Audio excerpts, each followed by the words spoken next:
le directeur des programmes SI et MBA du groupe INSEE. À ma gauche, Olivier Guillet, le directeur du développement international du groupe. Et puis Amir Diane, le Dean of Studies pour les programmes internationaux à Paris pour également le groupe INSEE. Alors, c'est d'abord moi de vous remercier très chaleureusement et très sincèrement pour cette invitation. C'est un honneur et un plaisir d'être présent aujourd'hui pour inaugurer, si j'ai bien compris, ces cycles de petits déjeuners. Alors, on ne va pas parler de commerce, encore que nous sommes ici à l'invitation d'une chambre de commerce et nous sommes une école de commerce. Et en préparant cette intervention, parce que je l'ai préparée, Amir, qui était inquiet, je l'ai préparée, je cherchais une phrase d'accroche. Voilà, ce qu'on conseille à nos étudiants, c'est toujours quand ils font un exposé, de trouver une phrase d'accroche. Ils essaient de capter l'attention de l'auditoire. Et je tournais un peu en rond, et puis je suis tombé sur ce mot commerce, chambre de commerce, école de commerce. Et je me suis dit, est-ce que finalement notre seul dénominateur commun, c'est celui-ci, c'est le commerce? Et évidemment non, et nous partageons, vous comme nous, d'autres valeurs que simplement le commerce. L'acte de commerce, comme disent les juristes, et j'ai été juriste dans une autre vie, ce n'est pas simplement, à mon sens, aujourd'hui, le fait de commercer, le fait d'acheter pour revendre. L'acte de commerce, c'est bien davantage que cela, c'est un échange.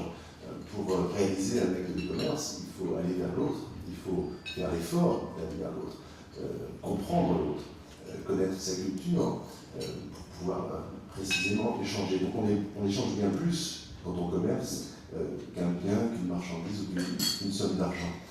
Moi, j'aimerais bien juste faire un petit rappel. Tout simplement, traditionnellement, les relations entre les États étaient faites sur trois aspects. La première, c'était la relation, coopération économique, et qui était l'échange entre deux pays, les sources entre deux pays. Et puis, il y a l'aspect de la relation militaire qui suit aussi la coopération économique. Mais le troisième aspect où les deux pays s'est réunis, c'est la diplomatie. Et la diplomatie aussi, il y a plusieurs facettes pour la diplomatie. Je fais référence aussi à ce qu'on appelle political traditional diplomacy, tout simplement, qui est la négociation de deux pays, entre deux pays. Avant, cardinal Richelieu en France, 1626, il fait référence avant qu'on s'appelle la diplomatie d'aujourd'hui, c'était à l'époque la négociation continuelle. Et bien entendu, c'est pour faire durer le paiement entre deux pays. Mais aussi, il y a la business diplomacy. Et la business diplomacy, bien entendu, c'est tout ce qui se passe à travers les acteurs non étatiques. Là, on parle du secteur bancaire, l'entreprise, transnational corporations, on parle de NGOs, on parle de toutes ces gens qui font partie de cette activité non officielle, si on peut dire ça. Et puis, la troisième facette, bien entendu, c'est la public diplomacy. Et la public diplomacy, là, on parle de toutes les activités et de communication qui se fait à travers du domaine non politique direct. Et là, on fait référence, par exemple, pour le sport, on fait référence pour les activités sociales, on fait partie des TV et les documentations, l'industrie du cinéma aussi, et le musique fait partie de ce qu'on appelle public diplomacy. Et l'idée à travers de la public diplomacy, c'est il y a trois arguments. Déjà, il y a la perception et la qualité du produit, et c'est pour ça on sait en France par exemple le vin, la France est en référence pour le vin, la montre aussi pour le Suisse, la voiture pour l'Allemagne, et ça fait partie de la public diplomacy mais aussi pour l'investissement et pour l'économie réelle et pour l'environnement, environmental investment, et entendu au niveau du business, pour encourager l'investisseur de venir travailler, mais aussi en tant que destination touristique, ça veut dire d'attirer les gens pour l'aspect touristique. Et j'aimerais bien faire une petite référence pour une étude qui a été faite qui a montré que 80% des touristes qui sont venus en France sont bien fait référence sur le fait qu'ils sont déjà assistés. Ils ont eu le plaisir de voir un film français avant de venir en France, et c'est grâce à ce film-là qu'ils sont venus en France. Mais encore plus, parmi les 80%, 60% sont bien cités que grâce à cette image que le cinéma français a donné, ils sont achetés des produits français qui nous partent de trois choses, le parfum, le cosmétique et l'alcool. Je vous rappelle quand on parle de parfum, on parle de la France, mais aussi quand on parle de cosmetics, bien entendu, la France est le plus un pays au niveau du DuPont, c'est dans l'industrie cosmétique. Et ça nous mène pour le quatrième facette de la diplomatie sans cela, ce qui est notre sujet aujourd'hui, qui s'appelle la cultural diplomacy. Et la cultural diplomacy, bien entendu, à travers le sport, des fois aussi, mais d'autres aspects, parce que là aussi, quand on parle de le sport, on parle de public diplomacy via le sport, et les domaines que vous pouvez le voir, je vous rappelle, il y a référence, comme vous savez, pour le ping-pong diplomacy, ça veut dire la relation entre les deux États à travers le sport, mais en particulier entre la Chine et les États-Unis en 1971. Et c'est grâce à ce petit tournement entre la France avec les États-Unis et la Chine que les relations sont repris entre les pays. Et puis, même si ce n'est pas un pays arabe, les Irans aussi, par exemple, ils sont recrutés un American coach for basketball, tout simplement parce que le basketball est associé avec les États-Unis, bien entendu, dans l'esprit de régler les relations entre nous. Et l'Irak, après 2003, ils ont créé la première fédération, National Baseball Federation. Même si le baseball n'est pas un sport dans le pays arabe, mais encore une fois, ils ont essayé d'approcher les deux pays et les deux cultures à travers le sport. Et c'est pour ça que ça nous mène pour le quatrième qui est le cultural diplomacy. Alors, le cultural diplomacy, très intéressant, c'est une invention de la France. C'est la France qui ont créé la cultural diplomacy. C'est grâce à la France qu'on parle de la cultural diplomacy. Vers la fin du 19e siècle. Et tout simplement, c'est des activités qui attirent l'attention interne des sociétés étrangères au-delà de la propagande et le message politique direct. Et l'idée, c'est que comment est-ce que nous, on peut approcher deux cultures, deux sociétés, à travers des activités culturelles pures. Et là, on parle de la language learning, par exemple, l'enseignement de langue. Et on parle aussi de l'educational exchanges, les échanges éducationnels, et d'où vient aussi la référence pour, par exemple, le British Council pour l'Angleterre. Il y a les Alliances françaises pour la France, il y a la Société d'Algérie pour l'Italie, il y a le Goethe Institute pour l'Allemagne, il y a le Japan Foundation, et il y a aussi le US Information Agency qui font référence pour cet échange culturel et linguistique au sens large. Les objectifs de la cultural diplomacy, bien entendu, c'est de cibler les élites étrangères. Et quand on parle des élites, bien entendu, il faut qu'on comprenne qu'il s'agit de quoi? Des élites. Parce que aussi c'est un investissement, pas seulement au niveau de l'État, mais aussi au niveau économique et au niveau intellectuel, et culturel au sens large.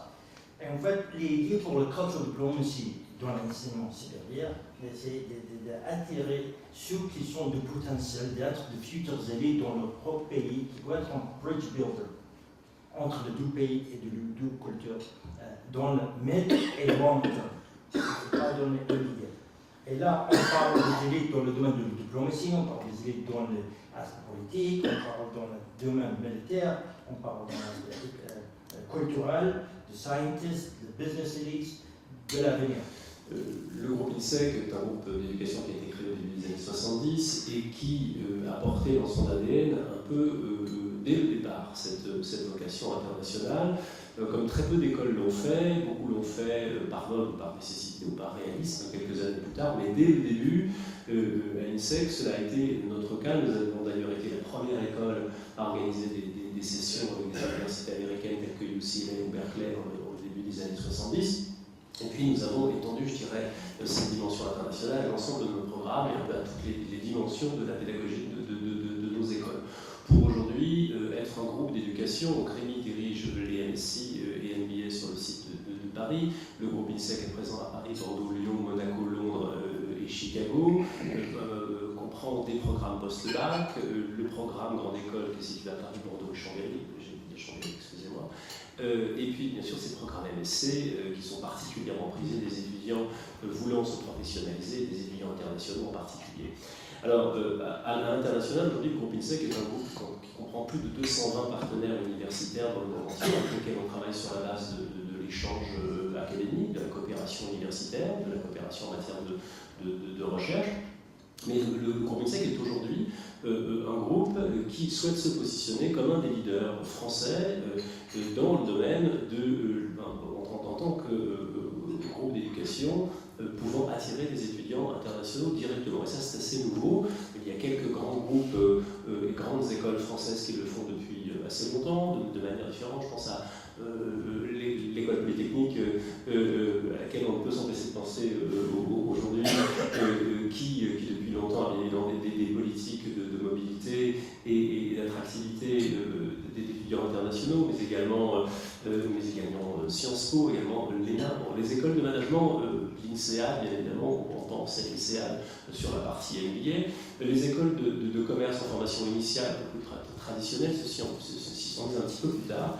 À l'INSEC, ça fait une dizaine d'années que nous recrutons à l'international, ça fait peut-être 2-3 ans que nous le faisons de manière peut-être plus globale. Aujourd'hui, notre ambition est de devenir un groupe pouvant apporter des solutions d'éducation de premier plan, global, aux étudiants du monde entier dans les domaines qui sont les nôtres, c'est-à-dire nous avons toutes les écoles de management, mais nous avons des domaines d'expertise dans les secteurs du luxe, dans les secteurs du sport. Rémi et Amir, vous pouvez en parler, nous en parlerons, dans le secteur du tourisme, aussi parce que ce sont des secteurs dans lesquels, je pense notamment au luxe, au tourisme et on va dire aux arts de la vie, dans lesquels la France bénéficie d'un rayonnement tout particulier.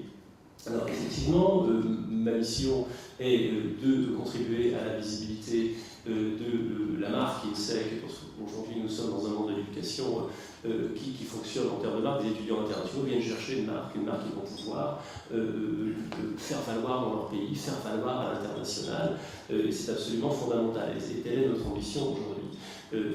Si je peux dire un mot des pays arabes, et la raison pour laquelle nous nous y intéressons particulièrement, et je dois à nouveau remercier Amir pour son soutien précieux sur ces zones-là, c'est que il y a peut-être un point commun entre la France et les pays arabes, et peut-être un point commun en matière d'approche du monde des affaires.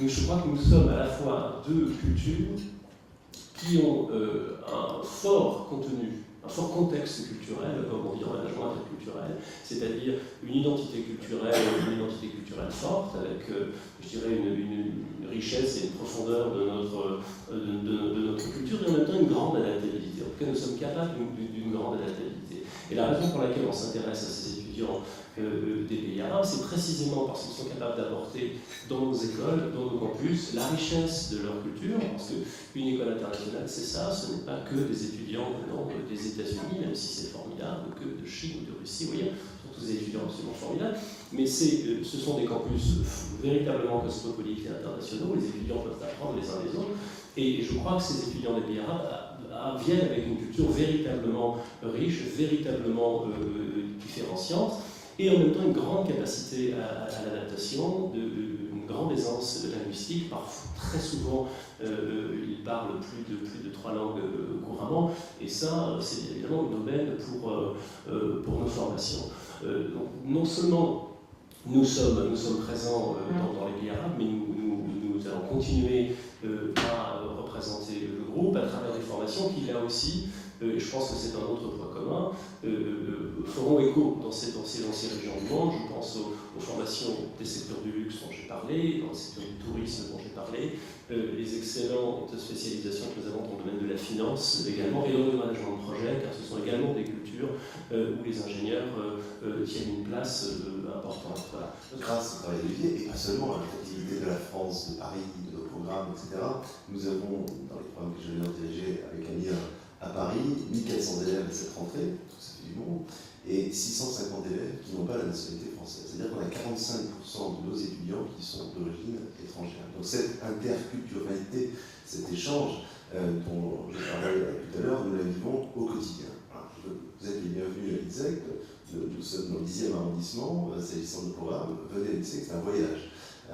Vous avez des langues différentes quand on passe d'une salle à l'autre. Beaucoup d'enseignements sont dispensés en anglais, bien sûr, parce que pour satisfaire les demandes de ces étudiants-là, nous avons développé un panel de formation en anglais, mais les étudiants internationaux, et notamment les étudiants des pays arabes, ne sont pas nécessairement dans ces formations en anglais. Ils sont aussi, bien sûr, bien entendu, dans les formations francophones. Donc ces 45% d'étudiants représentent aujourd'hui 71 nationalités, dont des nationalités très exotiques et très originales. On a une Mongole cette année, c'est la première année, et c'est la seule. Je suis peut-être la seule étudiante mongole à Paris, d'ailleurs, je ne sais pas, il faudra vérifier.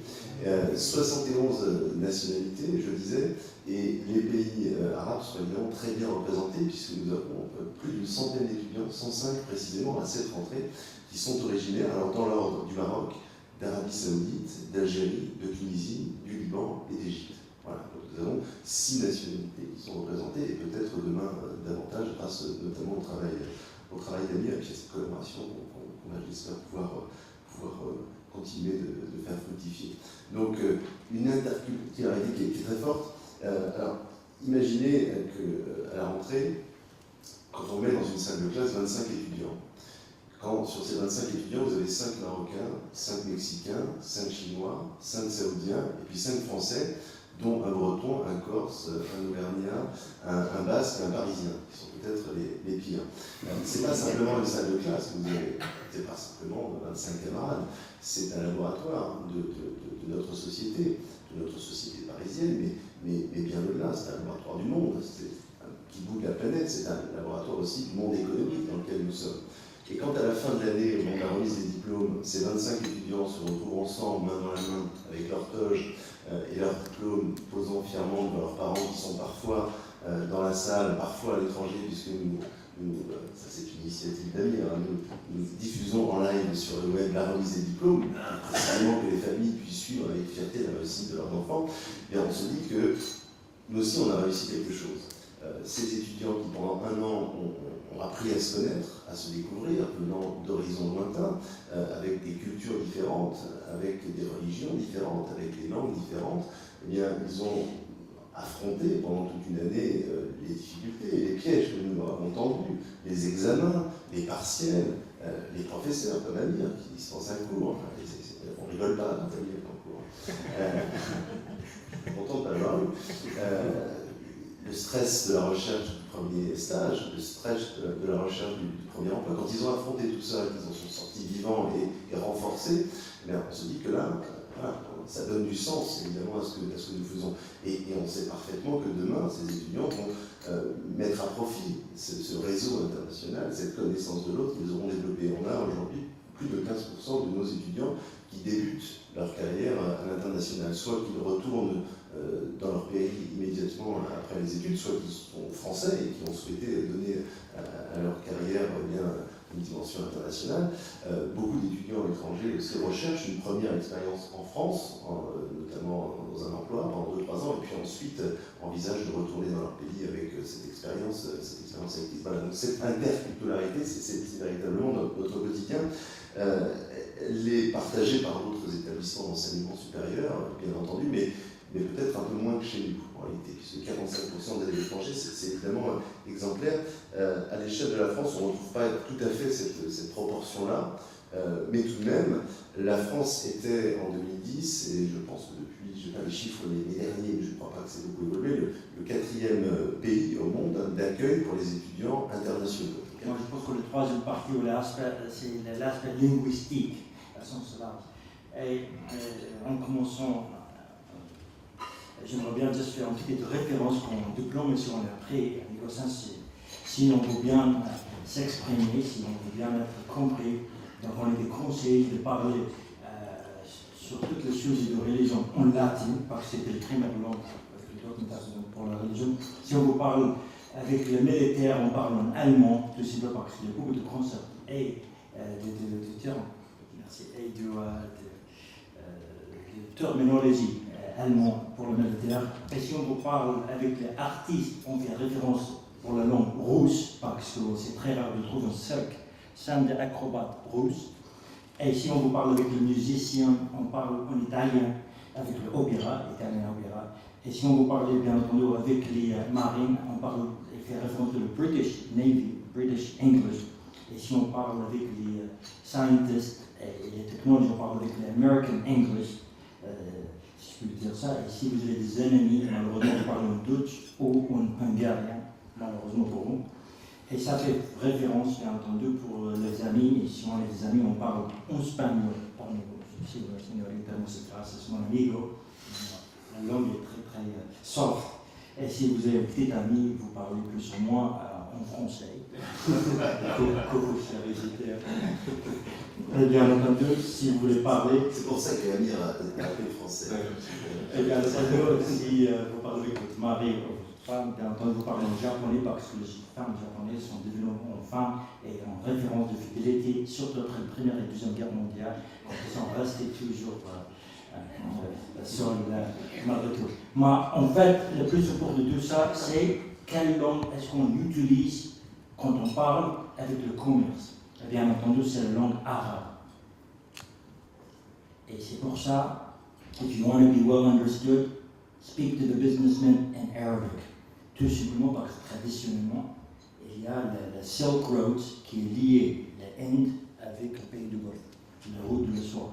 Et bien entendu, cette petite référence historique et protocolaire et, si on peut dire, diplomatique et culturelle a beaucoup de sens quand on parle de la coopération franco-arabe, parce qu'encore une fois, il y a en face linguistique au-delà de tout ça. Que, voilà, la langue arabe, il a aussi sa propre richesse, mais aussi quand on vient dans un contexte français. Mais parlons de la mobilité internationale et l'aspect linguistique. C'est très important de faire référence à ce qu'on s'appelle going native, ou localities latin. En fait, qu'est-ce qui s'est passé, c'est qu'au bout de 3 ans, quand une étrangère vient en France, aux États-Unis, au bout de 3 ans, plus ou moins, elle commence d'avoir 2 complications. Un, c'est qu'elle commence petit à petit à être dictative de son propre pays d'origine. Et sa sentiment vis-à-vis de son propre pays devient de plus en plus lisse. Du coup, elle ne s'attache pas forcément avec son pays d'origine parce qu'elle a pris beaucoup de choses du nouveau pays. Et encore plus problématique, c'est qu'il s'associe lui-même avec la nouvelle culture. Et c'est pour ça aussi qu'il devient porte-parole pour le pays d'accueil que plutôt pour le pays d'origine. Et ça, bien entendu, il y a des implications économiques, culturelles et aussi dans le sens de la formation des élites parce que le questionnaire, quand un étudiant marocain vient en France, un étudiant irakien, un étudiant syrien vient en France pour 3 ans, 4 ans, 5 ans d'études, est-ce qu'il reste en France? Est-ce que c'est ça l'idée ou est-ce qu'il devrait normalement rentrer dans son pays d'origine et pour contribuer à ce propre pays? D'où vient aussi ce grand débat quelles sont les stratégies, on va dire, de politique du pays? Est-ce qu'on incite les gens de rester là-bas et s'imposer? Et si c'est le cas, bien entendu, ils vont voir une élite, un lobby dans le prix de laquelle, ou non. On revient quand la rivière vers nous, on revient vers nous. Et c'est pour ça qu'il y a des tendances maintenant, plus que jamais, à la suite de toute cette précision, c'est que la online education, formation en ligne, sont augmentées énormément pour attirer les gens de reste, pour rester des gens de reste dans notre pays des fois, mais encore plus que la formation linguistique aussi en France, bien entendu, après, on a un beaucoup plus important, surtout dans la langue anglaise. Ça veut dire que depuis 2 ans, le nombre de formations en anglais en France a pris à peu près une augmentation de 43%, qui montre aussi que l'aspect linguistique joue aussi sur l'économie quand il s'agit de bilinguisme et l'aspect culturel. Et c'est pour ça aussi qu'il y a des pays, surtout des pays arabes, et je cite en particulier l'Irak, l'Arabie Saoudite et le Maroc, qui font tout pour être sûr que l'étudiant finit ses études et il retourne chez eux dans le propre pays d'origine pour contribuer à l'économie, mais aussi pour l'emploi. Et c'est pour ça que ça s'appelle la strategy to draw back elites. Et là aussi, le Mexique, par exemple, le prix consensus il y a à peu près 20 ans, 20-30 ans, quand ils ont pris conscience que toutes les communautés hispaniques qui sont parties du Mexique et des États-Unis ne sont pas revenues et ça, elles sont perdu les liens, d'où vient le fait qu'ils ont accepté le fait de mettre dans la Constitution le droit d'avoir le double nationalité, parce qu'à l'époque, soit vous êtes américain ou mexicain. Et maintenant, ils ont fait en sorte que non, on garde, il faut mieux de garder tous ceux qui sont partis et faire un lobbying, il faut avoir une influence économique dans le deux pays, dans le deux sens, que de plutôt perdre la moitié qui perd. Et aussi la Chine aussi, elle fait la même chose. Ça s'appelle Welcome Home Talents Program. En 2008 aussi, elle donne un incentive économique. Elle donne chaque scientist, intellectuel, académique, ou MBA, ou financial expert, $150,000 comme cadeau de bienvenue, Welcome Back Home package pour l'inciter de venir faire le business et l'industrie. Et c'est pour ça, parmi les 1,4 million étudiants chinois, il y a à peu près 400 000 qui sont rentrés. Ça veut dire qu'à peu près une grande race étrangère.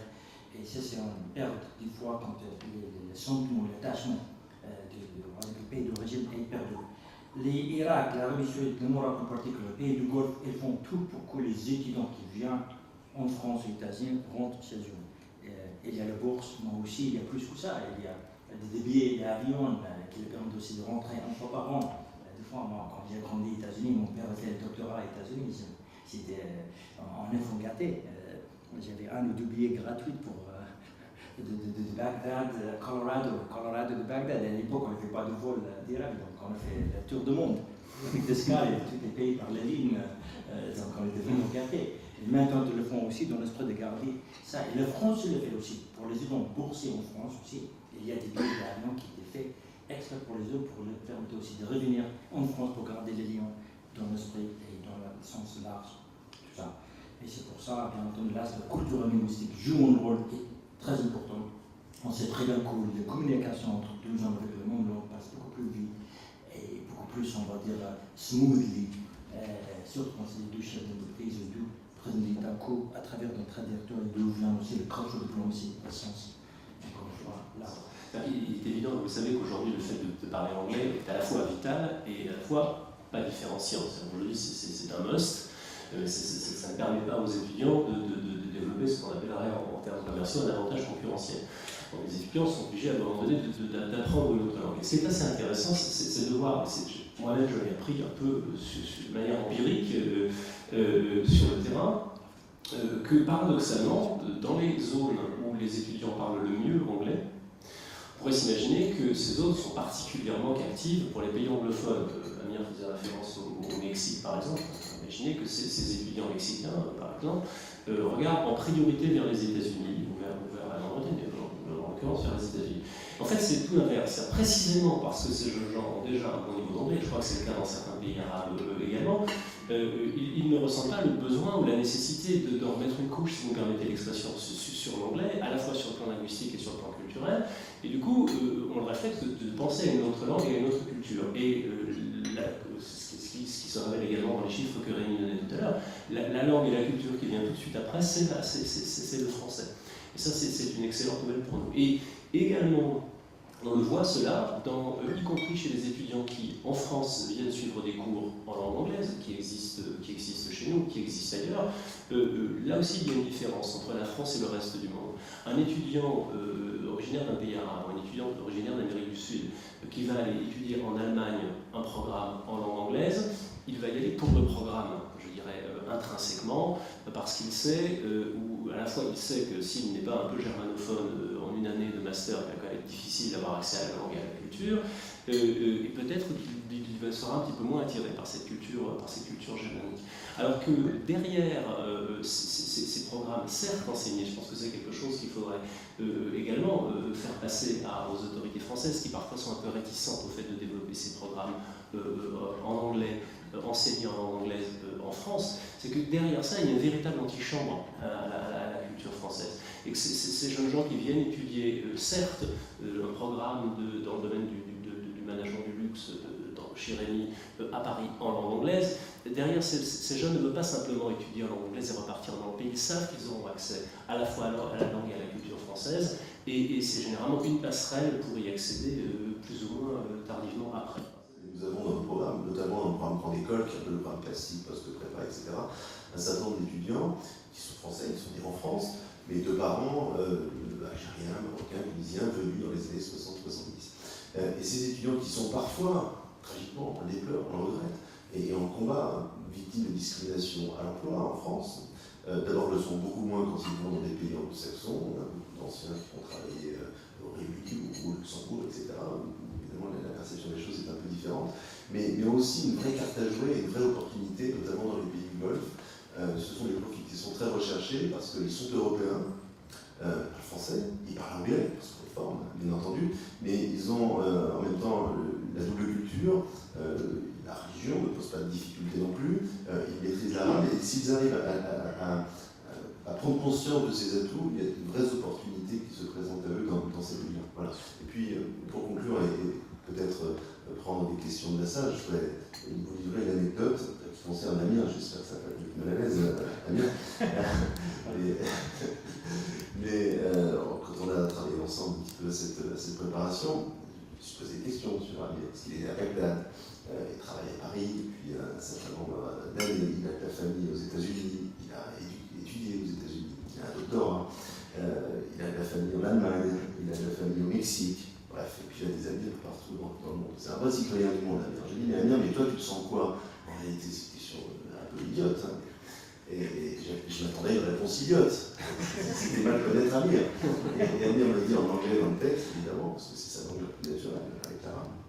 Et le français qui maîtrise parfaitement, bien sûr. Et il me répond My blood is Iraqi, my education is American, mais et là il me le dit en français, mon ouverture est française et européenne. Voilà, je crois que ça résume assez bien le thème de cette matinée, ces étudiants qui nous viennent de l'étranger, et notamment des pays arabes, mais pas seulement, ne viennent pas simplement en France pour chercher un diplôme et repartir ailleurs. Voilà. Ils vont prendre un peu plus que ça, et ils vont nous apporter évidemment aussi un peu plus que ça. Et puis le résultat, c'est que Amir aujourd'hui, c'est mon bras droit. Reste-le un moment, Amir. Il n'est pas trop d'ambition pour l'instant. Amir, c'est mon bras droit. Et s'il n'était pas venu aux États-Unis acquérir une autre culture, une autre compétence, s'il n'était pas venu en France, il aurait le même talent, mais il l'exprimerait dans un autre pays, peut-être en Irak ou ailleurs. Donc, je suis ravi d'avoir Amir à mes côtés. C'est grâce à ça. Alors, je voulais vous poser deux questions très simples. Le premier, c'est à quel niveau recrutez-vous ces étudiants? Où allez-vous les chercher? Est-ce que ce sont des étudiants qui ont déjà fait des études supérieures diplômés? Ou bien est-ce que vous les prenez, je dirais, sur dossier en fonction de leur qualité, de la manière dont vous les percevez? Et deuxième question qui concerne les recrutements pour la France, est-ce que vous utilisez le très grand réseau de centres culturels français à l'étranger pour identifier des cibles que vous souhaitez attirer vers l'INSEC?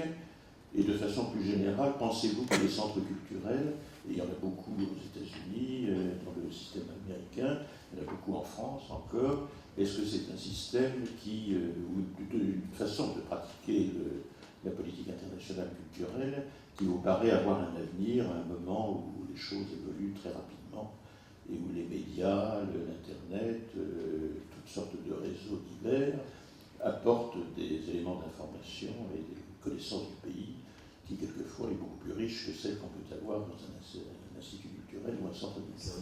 Nous avons plus d'une vingtaine d'étudiants originaires d'Arabie Saoudite sur un de nos programmes post-bac qui s'appelle Paris. Alors, je le fais en anglais, Paris Business College, parce que c'est une école qui historiquement est franco-américaine, qui est située à Paris et qui est un bachelor qui se fait en 3 ans après le bac. Donc ces étudiants, nous allons les recruter après le bac. Mais ce sont, je dirais, les deux filières principales, parce que sur le programme grande école, dans la mesure où les étudiants étrangers ne font pas de classe préparatoire au sens où on entend, on va les admettre plutôt au niveau de la deuxième année du programme grande école, c'est-à-dire du M1, c'est-à-dire généralement après 3 années d'études universitaires. Donc je dirais qu'il y a la voie post-bac pour les écoles post-bac et la voie post-bac plus 3 ou plus 4 pour le programme grande école ou les NSI, ce qu'on appelle les NSI spécialisés. Juste une précision, tu parles du programme grande école, c'est vrai que c'est le programme le moins international, le plus franco-français, parce qu'il y a ce carcan du concours après classe préparatoire, etc. Même s'il y a des niveaux d'entrée ensuite en admission pareil. Mais même sur le concours après classe préparatoire, nous avons un certain nombre d'étudiants marocains, puisque le Maroc est ce pays où il y a des lycées français d'ailleurs, des lycées français avec des classes préparatoires, et puis aussi des établissements d'enseignement supérieur marocains qui préparent ces concours des grandes écoles de management françaises, avec d'excellents résultats. Je tiens à le préciser, on a chaque année un certain nombre d'étudiants qui viennent chez nous via les classes préparatoires marocaines ou qui intègrent les plus grandes écoles comme HEC ou SCP par exemple.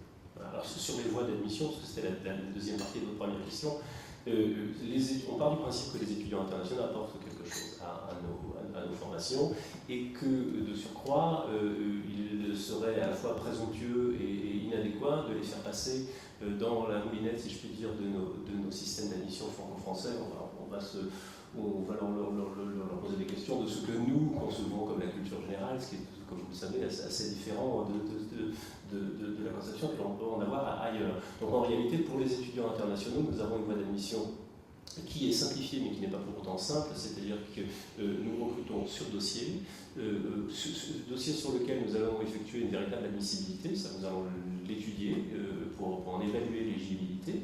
Et puis après, systématiquement, en revanche, et nous sommes encore une des rares écoles à le faire, et pour autant nous n'avons pas le sentiment d'être plus royaliste que le roi, et qu'il nous semble important de le faire, systématiquement nous allons procéder à un entretien qui aujourd'hui, bon, compte tenu des moyens de communication dont nous disposons, peut se faire par Skype, mais qui se fait également très souvent physiquement dans le cadre des déplacements qu'on peut effectuer, dans le cadre des sessions qui sont de passage à Paris. Voilà, ça c'est pour votre première question. Pour la deuxième question, concernant les centres culturels français, oui, nous travaillons en étroite collaboration avec les centres culturels français dans le monde entier, qui sont d'une aide précieuse, qui sont des relais précieux pour nous, qui, en l'occurrence, moi je connais assez bien la partie Amérique, qui effectivement sont assez bien représentés, et qui font un excellent travail, et je crois que c'est assez difficile de s'en passer pour nous. Et non, je ne crois pas que l'on peut substituer, remplacer les informations dont ils disposent par uniquement l'Internet. En revanche, je crois néanmoins qu'y compris de ce point de vue-là, il y a une vraie concurrence internationale et que le travail que font les Allemands, notamment, est tout à fait remarquable. Et peut-être plus centré, peut-être plus en lien avec à la fois le contenu des écoles, à la fois avec le monde industriel également. Et ce n'est pas simplement une vitrine de la culture en tant que culture, mais c'est véritablement la culture en tant que passerelle vers l'industrie allemande ou vers les formations allemandes.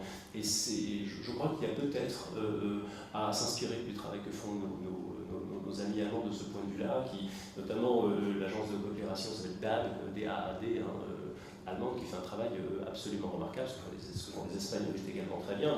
Donc, je crois que la France fait également un très bon travail, mais qu'il faut continuer à être inventif.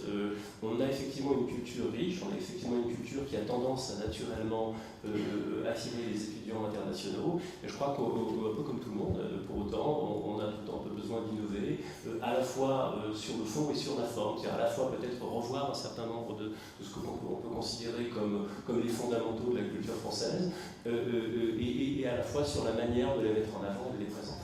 On a parlé de diplomatie culturelle et économique, donc je suis convaincue effectivement qu'il faut en faire plus activement. Former des élites, c'est très bien. Former les personnes qui vont signer des contrats demain, c'est très bien, mais je pense qu'il faut aussi penser à la formation de ceux qui vont les exécuter. Et je voulais savoir si votre école fait des portages, par exemple, pour des écoles techniques à l'étranger, parce que je pense que c'est vraiment important. Je voyage énormément au Maghreb, dans l'ensemble de l'Afrique, au Moyen-Orient. Je vois que la pratique du français elle est en recul.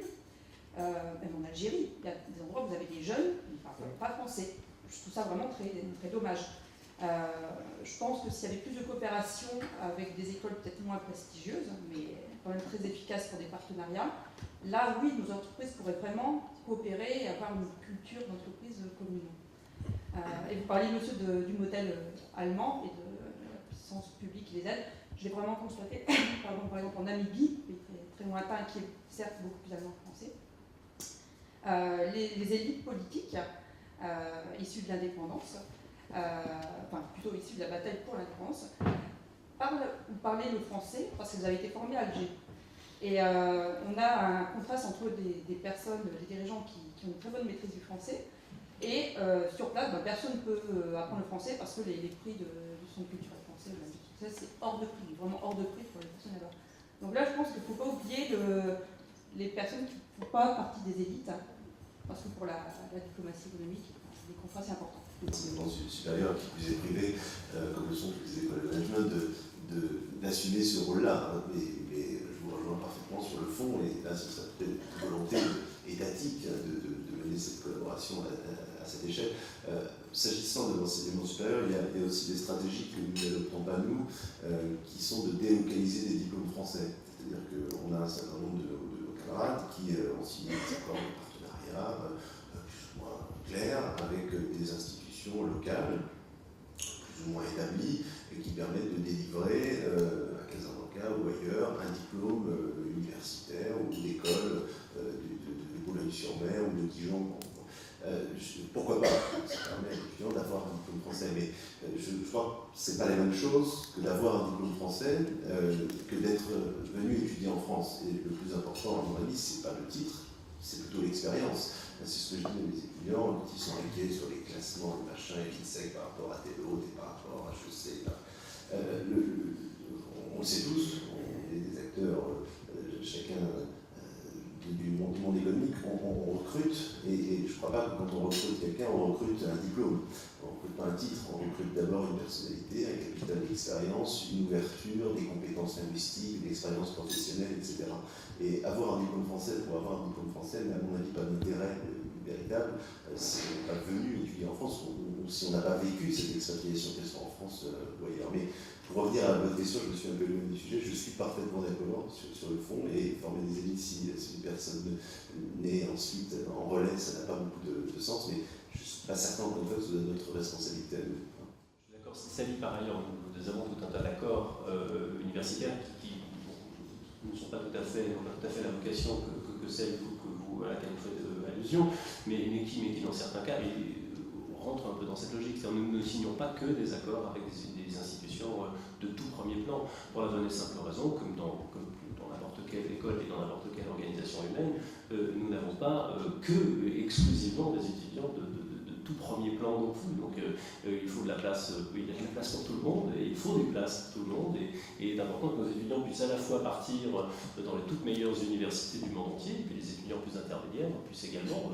vivre une expérience à l'international dans des universités qui seront elles-mêmes plus intermédiaires. Mais sur cette dimension, je dirais, sociétale, c'est vrai que c'est un petit peu moins de notre ressort, mais vous avez complètement raison sur le fond. Je reprends vos derniers propos. Tout d'abord, merci pour vos exposés tout à fait intéressants.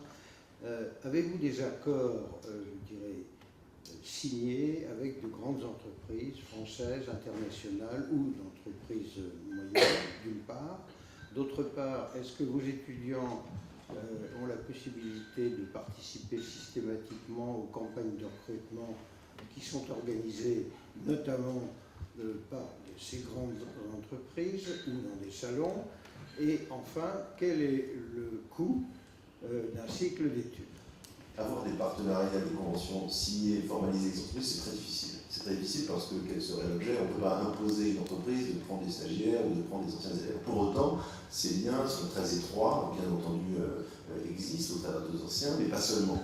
Je vous donne un exemple très concret. Nous avons dans le programme Grande École aujourd'hui 400 élèves qui sont dans un cycle en apprentissage. Ça, c'est quelque chose d'assez remarquable parce que l'apprentissage, nous avons été pionniers en initiant dans une grande école de management en 1995, en même temps que la FLSEC, à l'époque où l'apprentissage était réservé à des métiers manuels qui ne manquent pas de noblesse, mais on n'y pensait pas pour le tertiaire. Aujourd'hui, c'est devenu un cursus de référence, et ces 400 étudiants en apprentissage sont tous dans des entreprises, par définition, françaises, puisqu'ils ont ils partagent leur semaine entre l'école et l'entreprise, et nous avons à ce titre des liens très étroits. On a chaque année une vingtaine d'étudiants chez IBM, on en a une dizaine chez HSBC, on en a chez Total, on en a chez L'Oréal, et puis on en a évidemment dans un certain nombre de PME ou TPE, puisque le tissu économique c'est aussi celui-ci. Donc nous avons ces liens, et pour l'illustrer, nous avons organisé, comme chaque année d'ailleurs, ce qu'on appelle la Business Week. On est obligé de céder par l'anglicisme, c'est un mal de ce temps, c'est-à-dire un forum tournant sur l'ensemble de nos campus en France et à l'international. Nous avons accueilli rien qu'à Paris au mois de novembre 206 entreprises dans nos locaux. Donc, ils sont venus sans qu'on ait signé quoi que ce soit, et ils viennent spontanément parce qu'ils connaissent, parce qu'on a des anciens qui sont là-bas, et puis parce qu'ils savent qu'ils vont rencontrer, si on cumule tous les campus de l'INSEC à Paris, plusieurs milliers, 3 ou 4 000 étudiants qui vont pouvoir recruter sur différents métiers, sur différents secteurs d'activité. Il y avait une quinzaine d'entreprises du CAC 40, et puis il y avait des agences de recrutement, etc. Donc on les place, et encore une fois, ça fait partie de ce que l'on propose. Je vais évoquer la question des frais de scolarité, c'est une question évidemment très importante, et on se doit de rendre ce service à nos étudiants. On n'est pas simplement là pour leur dispenser une formation, évidemment qu'on va le faire, mais on est là pour les mettre en lien avec le monde de l'entreprise. On est là pour leur apporter un réseau. On a offert à nos étudiants cette année un cadeau qui était très symbolique, et un porte-carte INSEC. Alors je suppose qu'ils ne vont pas l'avoir tous les jours sur eux, mais le message était celui-ci: on vous donne un porte-carte aujourd'hui, on veut qu'à la fin de l'année, ce porte-carte soit rempli, parce que cette notion de réseau, et nous sommes tous bien placés pour le savoir, elle est essentielle aujourd'hui. Quand on recrute un collaborateur, avant de lancer une annonce d'offre d'emploi quelque part, d'abord on va consulter les membres de son réseau. Et ce réseau, certains l'ont par leurs parents, leur famille, d'autres ne l'ont pas. Donc notre rôle, c'est d'apporter à l'étudiant ce réseau au travers de nos partenaires d'entreprise, au travers de nos anciens, etc. S'agissant du coût des frais de scolarité, alors d'abord j'aimerais rappeler qu'un étudiant français à l'université ou en classe préparatoire coûte environ entre 12 et 15 000 euros.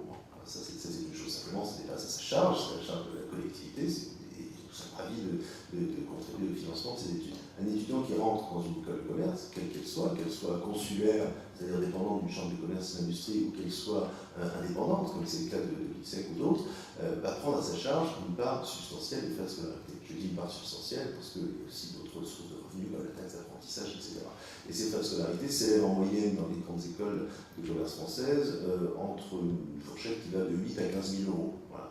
Nous sommes dans la moyenne, c'est-à-dire entre 8 et 10 000 euros selon les différentes formations. Voilà.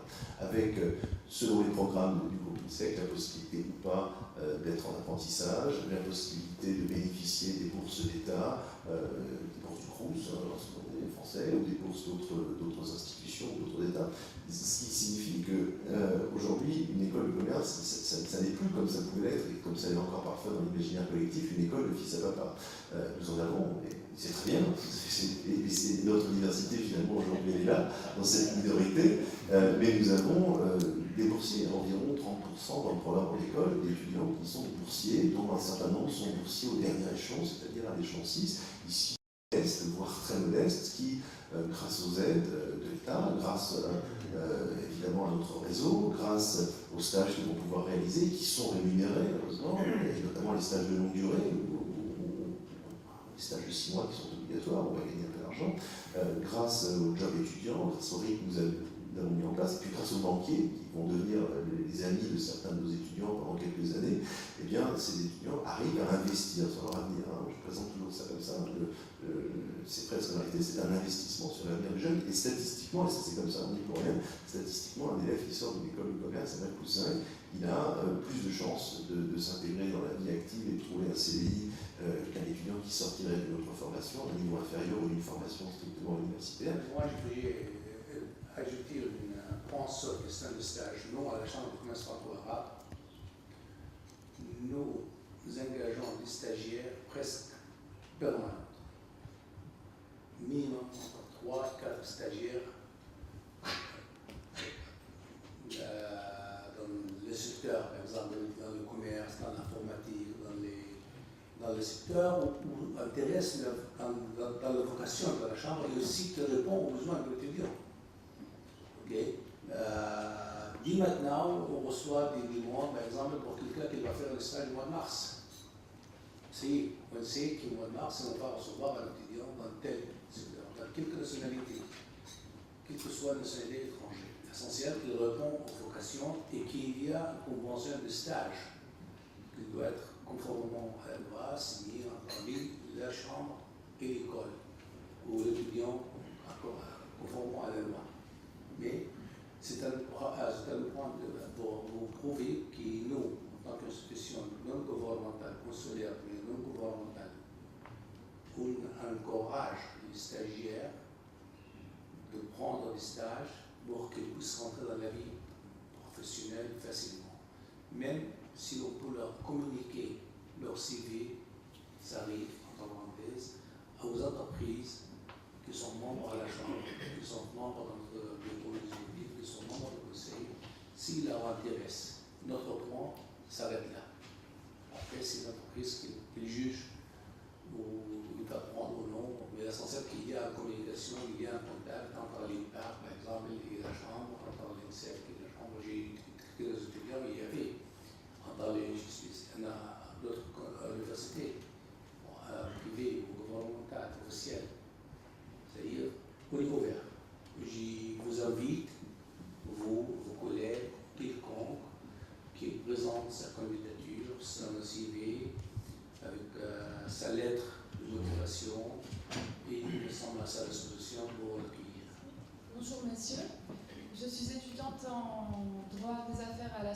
en commerce dans la Business School de l'Institut des Mines.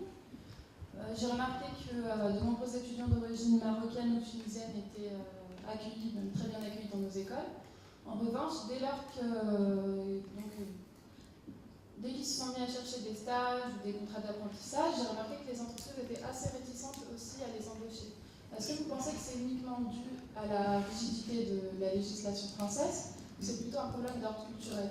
Enfin, les entreprises françaises ne seraient peut-être pas prêtes à accueillir des étudiants de notre culture.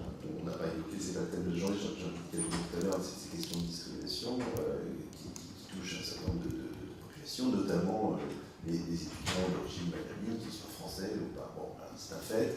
Et on a des pays qui sont beaucoup plus ouverts, notamment les pays anglo-saxons. Donc c'est aussi un de nos combats quotidiens. Il y a également des pays où sont beaucoup fermés. Dans tous les cas, pour la loi, par exemple, la conformité de la loi, chaque étudiant étranger ou français a le droit de travailler, de travailler 50% de son temps. C'est un contrat partiel. Mais pour les stagiaires, ça n'a pas, à mon avis, en tant qu'entreprise